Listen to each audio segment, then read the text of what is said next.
Hey Spartan fans, what's up? I'm Seth Newman and this is the Spartan Scoop. It's no secret that the last game the Spartans played, well, wasn't fun to watch. So what does Coach Izzo do about the game film? Does he hammer it?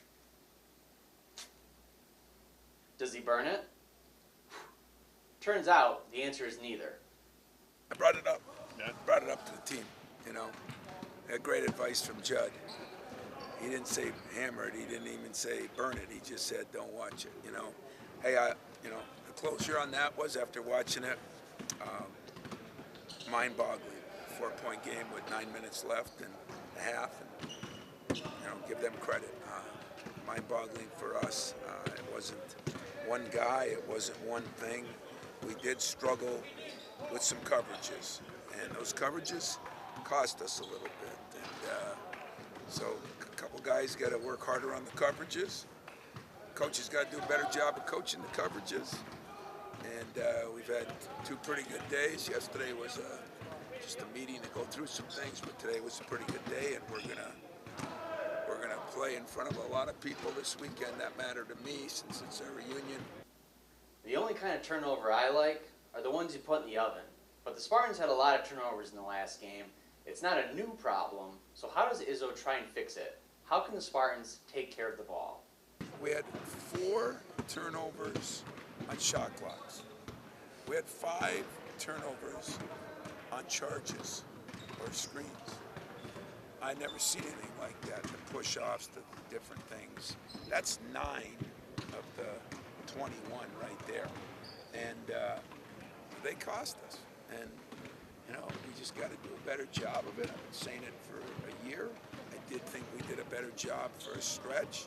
I think it reared its ugly head again, and we got to deal with it. So we talk about it. We show them.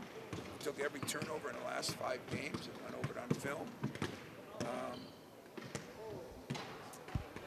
That's why I got to try to get some of those guys like Cassius. It's inexcusable that he makes 5 turnovers in 7 minutes or whatever.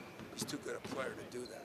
But if you're not doing your role and you're not diagonal dribbling, you're dribbling straight ahead, and you're trying to throw passes that, maybe Michael would catch, the old Michael, but some of the new guys aren't going to catch those, and they're not good plays. And he knows it. That was the most surprising thing, just because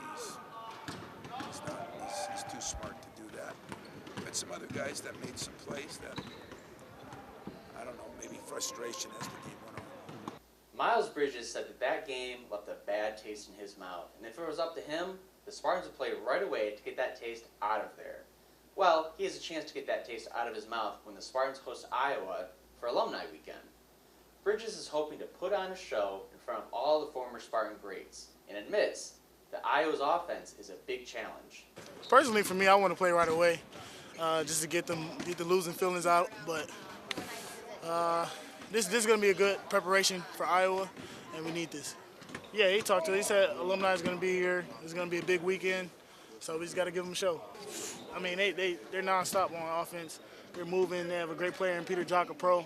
So, I mean, they're going to be a tough team to guard. We've heard from Miles Bridges about what he thinks of Iowa. But what about Coach Izzo? What does he think of Iowa? One thing is certain, he thinks they have greatly improved since the beginning of the season. Jock was hurt. He was hurt before he was out. And it scored 10 points in one game, 12 in another.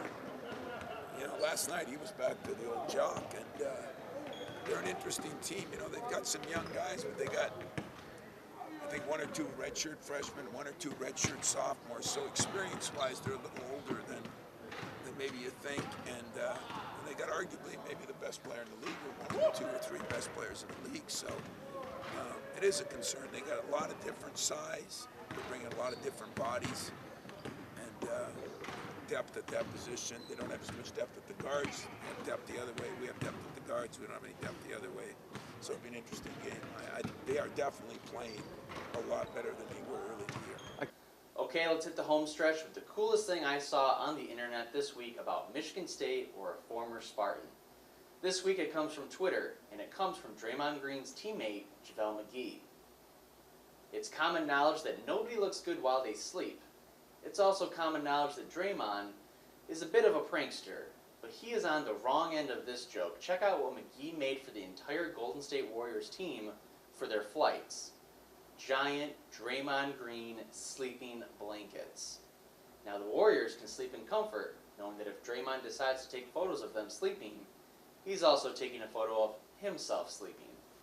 This has been the Spartan Scoop. But hey, Spartan fans, I want to hear from you. What do you think needs to improve for the Spartans on the court? Comment and share this video to get the conversation going. For Spartan Sports Network, I'm Seth Newman. Later.